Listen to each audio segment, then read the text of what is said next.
स्वतंत्र भारत के संविधान निर्माता, दलितों के मसीहा, समाज सुधारक डॉक्टर भीमराव अंबेडकर एक राष्ट्रीय नेता भी थे। सामाजिक भेदभाव, अपमान की जो यातनाएं उनको सहनी पड़ी थी, उसके कारण वे उसके विरुद्ध संघर्ष करने हेतु संकल्पित हो उठे। उन्होंने उच्च वर्गीय मानसिकता को चुनौती देते हुए निम्न वर्ग में भी ऐसे महान कार्य किए, जिसके कारण सारे भारतीय समाज में वे श्रद्धेय हो गए।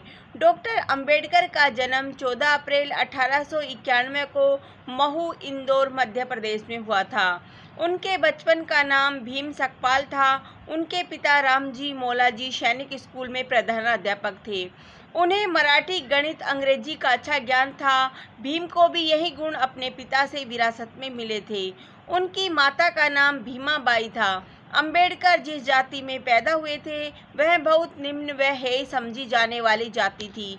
जब वे 5 वर्ष के थे तब उनकी माता का देहांत हो गया था। उनका पालन पोषण चाची ने किया। वे अपने माता पिता की 14वीं संतान थे। भीमराव संस्कृत पढ़ना चाहते थे, किंतु अछूत होने के कारण उन्हें संस्कृत पढ़ने का अधिकारी नहीं समझा गया। प्रारंभिक शिक्षा में उन्हें बहुत अधिक अपमानित होना पड़ा। अध्यापक उनके किताब कॉपी को नहीं छूते थे।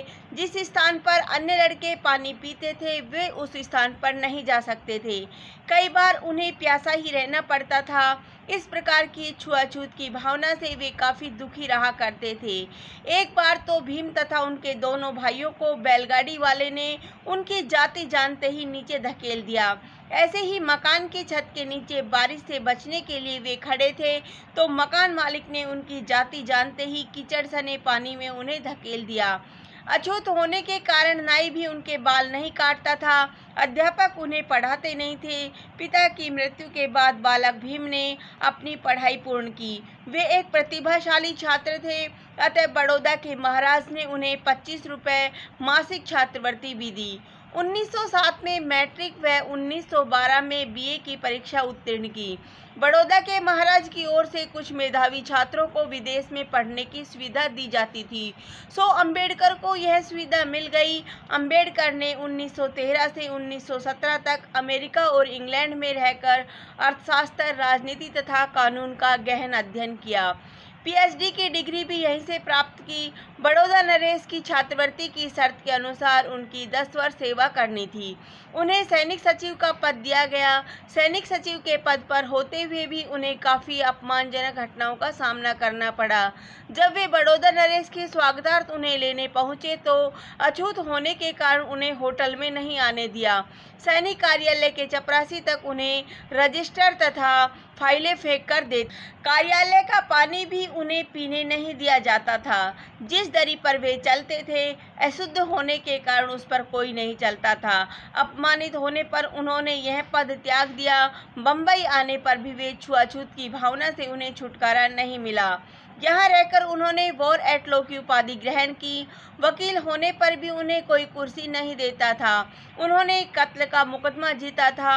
उनकी कुशाग्र बुद्धि की प्रशंसा मन मारकर सबको करनी ही पड़ी।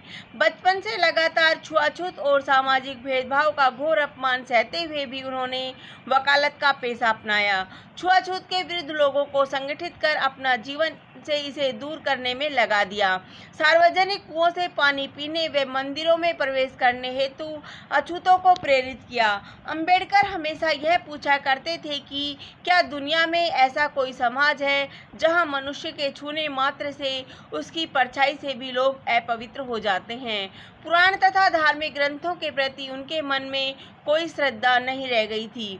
बिल्ली और कुत्तों की तरह मनुष्य के साथ किए जाने वाले भेदभाव की बात उन्होंने लंदन के गोलमेज सम्मेलन में भी की। डॉक्टर अंबेडकर ने अछूतोद्धार से संबंधित अनेक कानून बनाए। 1947 में जब वे भारतीय संविधान प्रारूप निर्माण समिति के अध्यक्ष चुने गए तो उन्होंने कानूनों में और सुधार किया। उनके द्वारा लिखी गई पुस्तकों में the untouchable who are they, who were the Shudras, Buddha and his Dhamma, Pakistan and partition of India तथा the rise and fall of Hindu woman प्रमुख है। इसके अलावा उन्होंने 300 से भी अधिक लेख लिखे। भारत का संविधान भी उन्होंने ही लिखा। डॉक्टर भीमराव अंबेडकर आधुनिक भारत के प्रमुख विधिवेता, समाज सुधारक थे। सामाजिक भेदभाव व विषमता का पग पग सामना करते हुए अंत तक वे झुके नहीं। अपने अध्ययन परिश्रम के बल पर उन्होंने अछूतों को नया जीवन व सम्मान दिया। उन्हें भारत का आधुनिक मनु भी कहा जाता है। उन्होंने अपने अंतिम संबोधन में पूना पैक्ट के बाद गांधी जी से यह कहा था, मैं दुर्भाग्य से हिंदू अछूत होकर जन्मा हूँ, किंतु मैं हिंदू होकर नहीं मरूंगा।